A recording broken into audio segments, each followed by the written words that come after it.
कम संख्या वाले लोग वो कभी अपनी विचारधारा नहीं छोड़ते, कम संख्या वाले लोग कभी अपने पुरखों का मान सम्मान नहीं भूलते। लेकिन आप बहुत संख्यक हो, इस देश भारत के शासक हो, आपने अपने महापुरुषों को छोड़कर दूसरों की गुलामी की है। उसका परिणाम है कि आज आप पतित कमजोर असहाय बन गए हो। मैं आज आह्वान करूंगा मां के जन्मदिन के उपलक्ष्य में कि आप सब लोग घर वापसी करिए, ईमानदारी से बौद्ध बनिए, ईमानदारी से सम्राट अशोक की तरह अपने आप को स्थापित करिए, ईमानदारी से बौद्धों की तरह व्यापार खड़ा करिए और शासक भी बनने का प्रयास करिए। और अगर ऐसा आप करते हैं तो पूरा समाज आपका नेतृत्व स्वीकार करेगा। सम्राट अशोक शासक थे तो कोई बिरादरी के शासक नहीं थे, पूरे जम्बूद्वीप के शासक थे। चंद्रगुप्त मौर्य शासक थे तो कोई बिरादरी के शासक नहीं थे, पूरे देश के शासक थे। इसलिए अपने आप को जातियों से बाहर निकालियो। जातियां जानवरों की होती हैं। पाली भाषा में जाति का मतलब होता है जन्म लेना, कोई ऊंचा नीचा नहीं होता है। जातियां यहाँ दो ही हैं, एक शोषक है और एक शोषित है, एक लूट रहा है, एक लुट रहा है।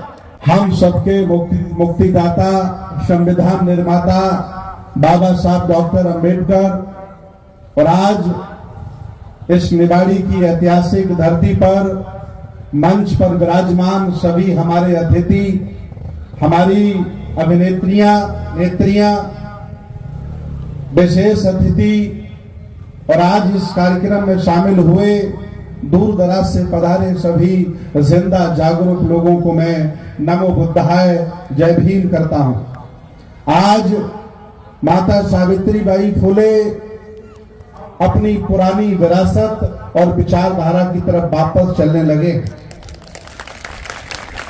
मैं आपको बताना चाहता हूं, आप लोग कोई छोटे लोग नहीं हो, आप लोग कोई छोटी जाति के लोग नहीं हो, आप लोग कोई कमजोर और असहाय लोग नहीं हो। भारतीय इतिहास उठा के देख लो, आप इस देश भारत के असली राजा महाराजा हो। जितना आपने बतौर सम्राट इस देश को दिया है, पूरे भारत में किसी ने नहीं दिया है। मैं आपको बताना चाहता हूं, आज पूरे भारत में शेड्यूल कास्ट की जितनी जातियां हैं, ओबीसी की जितनी जातियां हैं, सब ये पुराने शासक लोग हैं और इन्होंने कभी न कभी रजवाड़े के तहत इस देश भारत की सेवा की है। लेकिन कुछ षड्यंत्रकारी लोगों ने छल कपट से, शिक्षा से, सत्ता से, ज्ञान से, मान सम्मान से वंचित कर दिया और जो शासक थे वो जमीन पर मजदूर बन गए हैं। आज शिक्षा के माध्यम से, आज के 75 साल पहले देश भारत में संविधान लागू हुआ। जब संविधान लागू हुआ तो हमें पता चला कि आखिर पढ़े, जब हम लोगों ने अध्ययन किया तो पता चला कि हम इस देश के पुराने शासक हैं। मैं आपको बताना चाहता हूं, इस देश भारत में फुले परिवार का जो योगदान है वो दूसरा कोई स्थान आज दिन तक नहीं ले पाया है। और मैं आज आपको ये भी बताना चाहता हूं कि कभी कभी जब अपमान होता है तो अपमान बड़ा कार्य करता है। मैं आज आपको याद दिलाना चाहता हूं कि हमारे राष्ट्रपिता ज्योतिबा फुले एक ब्राह्मण की शादी में चले गए थे, याद करिएगा। और उस शादी में उन ब्राह्मणों ने अपमान किया था कि ये माली हमारी शादी में कैसे आ गया, ये तो वर्ण व्यवस्था के अनुसार शूद्र है। तो जब ये बात सुनने को ज्योतिबा फुले को मिली तो उन्हें बहुत गहरा आघात लगा कि मैं तो मानता ही नहीं था कि कोई ऊंच नीच का भाव, लेकिन मुझे ये लोग छोटा मानते हैं।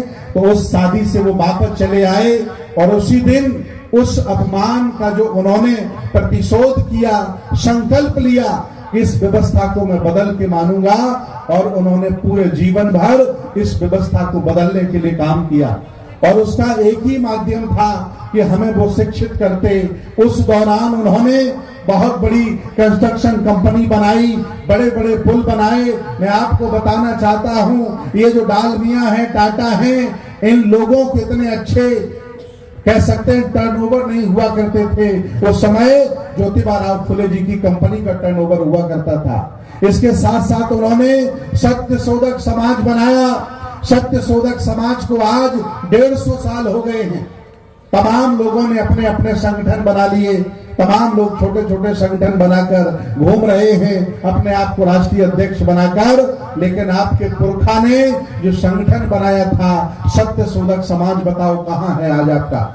जब आप अपने पुरखों के संगठनों की रक्षा नहीं कर सकते, तो मैं दावे के साथ कह रहा हूं कि जो आपने संगठन बनाए हैं, आपके इस दुनिया में न रहने के बाद आपके बच्चे भी आपके संगठनों की रक्षा नहीं करेंगे, क्योंकि आपने अपने पुरखों के संगठनों की रक्षा नहीं की। दोनों लोगों ने मिलकर शिक्षा की ज्योति जलाई, 9 विद्यालय बनाए, और वो दौर था जब हिंदू कोड बिल लागू नहीं हुआ था, महिलाओं को कोई सम्मान नहीं था। उस समय मां सावित्री 2-2 साड़ियां लेकर के गरीब बच्चों को पढ़ाने जाती थी। और ये जो जातिवादी लोग थे, पाखंडवादी लोग थे, अपने आप को ऊंची जाति का कहते थे, ये हमारे भी अपने लोग थे, उसी में शामिल गद्दार के तौर पर ये लोग हमारी मां पर कीचड़ फेंकते थे, गंदगी फेंकते थे, गोबर फेंकते थे। लेकिन मां बर्दाश्त करती थी, रोती थी, दुखी होती थी, ज्योतिबा को बताती थी। ज्योतिबा कहते थे कि इनके पास जो है, जो सावित्री, वो ये लोग दे रहे हैं, अगर इनके पास फूल होंगे तो ये लोग फूल देंगे, इनके पास गोबर है इसलिए तुझे गोबर दे रहे हैं, घबराने की बात नहीं है। और सावित्री में ताकत आती थी, बल आता था, और वो संघर्ष करती रही। जब आज हम आजाद हुए, इतिहास पढ़ा, तब पता चलता है कि मेरी माँ माता सावित्रीबाई फुले इस देश भारत की पहली प्रथम शिक्षिका है। और आज पूरा समाज, पूरे भारत में आप चले जाइए, बड़ा गर्व महसूस कर रहा है। मैं तो पूरे भारत का भ्रमण करता हूँ, महाराष्ट्र में तो अलग सम्मान है, धीरे धीरे राजस्थान के लोग जागरूक हो रहे हैं, यूपी के लोगों में जागरूकता आ रही है, अभी मैं छत्तीसगढ़ में था, वहां भी जागरूकता आ रही है। धीरे धीरे जो कभी शासक समाज रहा, आज वंचित कर दिया गया, कमजोर कर दिया गया। इसका कारण वो अपनी विरासत भूल गया, अपने महापुरुषों को भूल गया, अपना धर्म भूल गया। लेकिन धीरे धीरे अब वापसी होने लगी है, घर वापसी होने लगी है। मुझे खुशी है कि पूरे देश में महापुरुषों की जयंतियां मनाई जा रही हैं, लोग जागरूक होने लगे।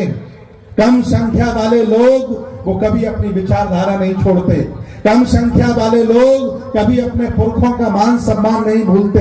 लेकिन आप बहुत संख्यक हो, इस देश भारत के शासक हो, आपने अपने महापुरुषों को छोड़कर दूसरों की गुलामी की है। उसका परिणाम है कि आज आप पतित कमजोर असहाय बन गए हो। मैं आज आह्वान करूंगा मां के जन्मदिन के उपलक्ष्य में कि आप सब लोग घर वापसी करिए, ईमानदारी से बौद्ध बनिए, ईमानदारी से सम्राट अशोक की तरह अपने आप को स्थापित करिए, ईमानदारी से बौद्धों की तरह व्यापार खड़ा करिए और शासक भी बनने का प्रयास करिए। और अगर ऐसा आप करते हैं तो पूरा समाज आपका नेतृत्व स्वीकार करेगा।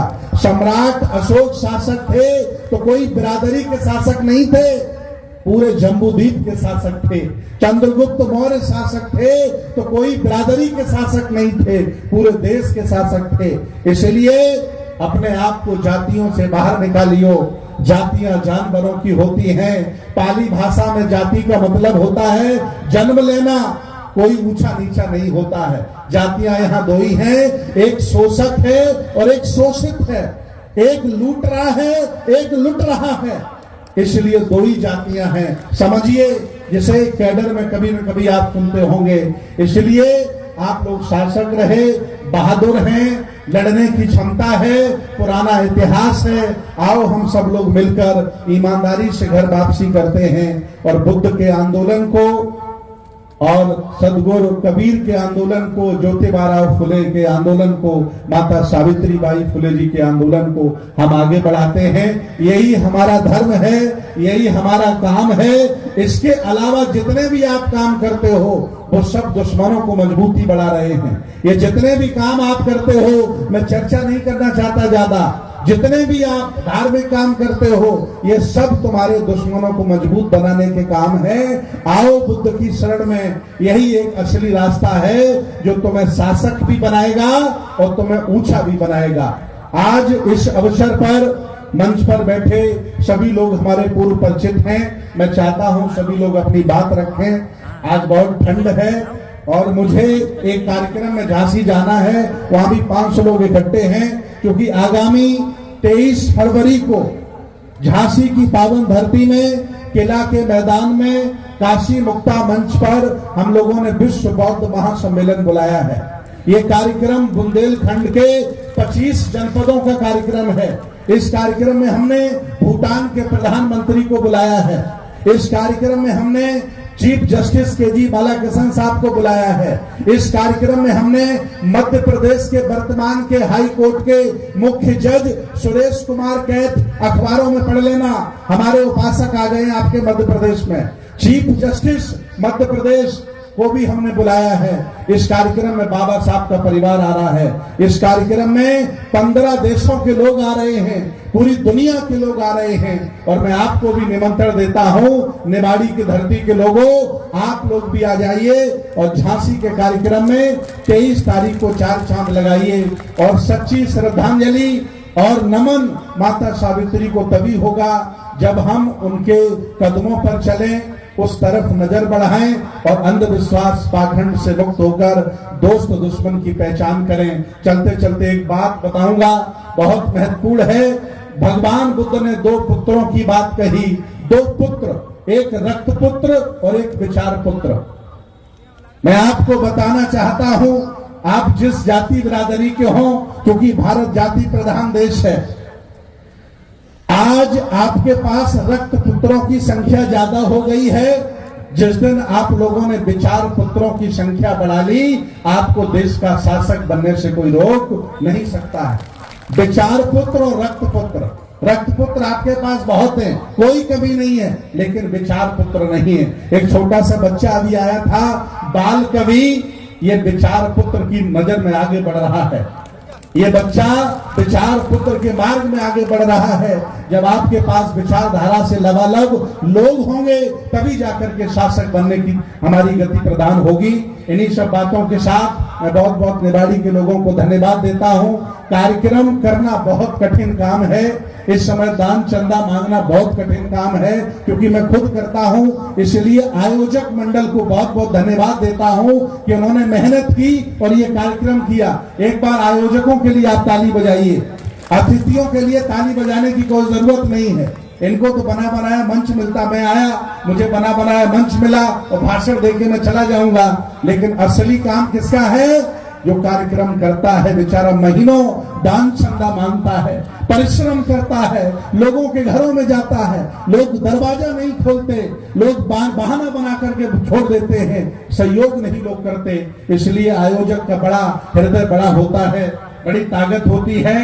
और पुस्तकों की दुकान लगी है, याद रखना, अगर आपके घर में वही वाली पुस्तकें होंगी, कमंडल वाली, तिलक वाली, तो कभी उद्धार होने वाला नहीं है। इसलिए संविधान घर में होना चाहिए, भगवान बुद्ध की किताब घर में होनी चाहिए, बाबा साहब डॉक्टर अंबेडकर का साहित्य घर में होना चाहिए, माता सावित्री बाई फुले का साहित्य घर में होना चाहिए। बच्चे पढ़ें तभी तो जानेंगे कि हमारे पुरखे कितने लायक वर हुए। अगर सावित्री ब्राह्मणों के घर में पैदा हुई होती तो ब्राह्मण उसे देवी घोषित कर देते। ये सरस्वती देवी नहीं बनाते, वो सावित्री को ही सरस्वती बना देते। इसलिए याद रखना, असली देवी भारत में रहती है उनकी, और पढ़े लिखे अमेरिका में जाता है। ये बहुत बड़ा गेम हो रहा है, खेल हो रहा है आप लोगों के साथ। असली देवी हमारी सावित्री है। हम अपने महापुरुषों की इज्जत करें और घर वापसी करने का प्लान बनाएं, यही हमारे उद्धार का मार्ग होगा। बहुत बहुत धन्यवाद, बहुत बहुत साधुवाद। आपकी जय हो, आपका मंगल हो। नमो बुद्धाय, जय भीम, जय संविधान।